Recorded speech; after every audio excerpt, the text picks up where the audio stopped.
Hi, my name's Kevin Chief. I'm the MLA for Point Douglas. Thank you, Mr. Mead, for allowing me to be part of this project and reaching out to me through social media. Very excited to do this.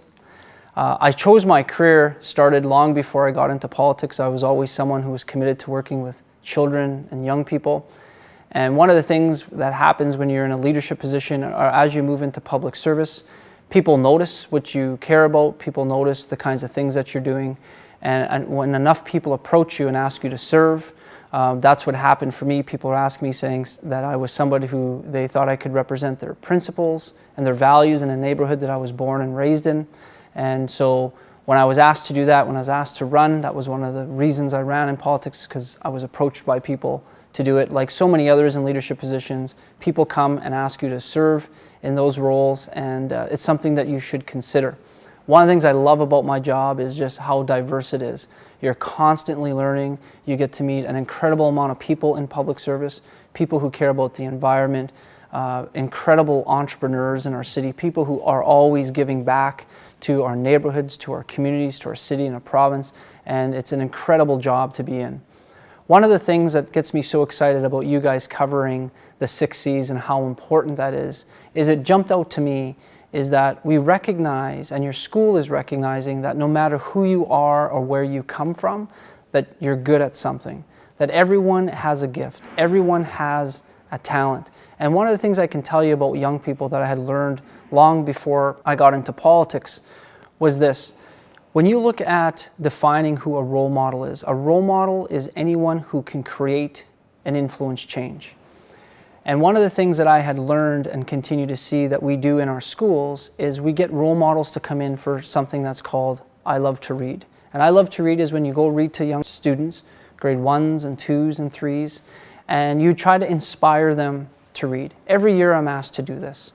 And every year that I get asked to do this, I always bring a young person with me. I always bring a student with me to come and read with me. So we go into schools and here's what happens.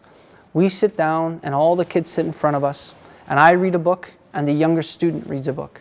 And when we're done reading, we say to the kids, do you have any questions?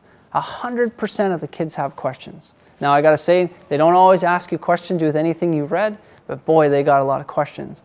9 out of 10 kids, the questions that they're asking to the younger student. So what that tells me every year over and over again, that if 9 out of 10 kids ask the younger student a question and not me, it says that that younger student is the more effective role model, that that younger student has a better ability to influence change. It's one of these incredible talents and skills that young people have. So my message to all of you students as grade 6 students isn't whether you're a role model or not, you are.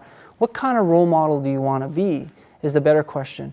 You are influencing younger brothers and sisters, you are influencing younger kids in your school, and I'm hoping you are the kinds of students that want to inspire children to read, your younger children to read in your school, but also to be good role models, to be good ambassadors, because it's an incredible skill and talent that you had. One of the things that is really important that we do is we tell these stories, that we make sure it's irresponsible of us to ask anyone to overcome challenge or struggle unless we can show them others. And I know that in your school you have incredible ambassadors, incredible young people doing great things. So we have to make sure that we're telling these stories. And what I would say to all of you, Mr. Mead, and all of your school, that when you're taking the time to share these stories, when you're talking about these incredible stories of achievement, and you take the time to celebrate, please make sure you think of me and invite me down. I'd love to come to your school and celebrate with you stories of success, stories of achievement, and stories of resiliency. Thank you. Kachimigwich.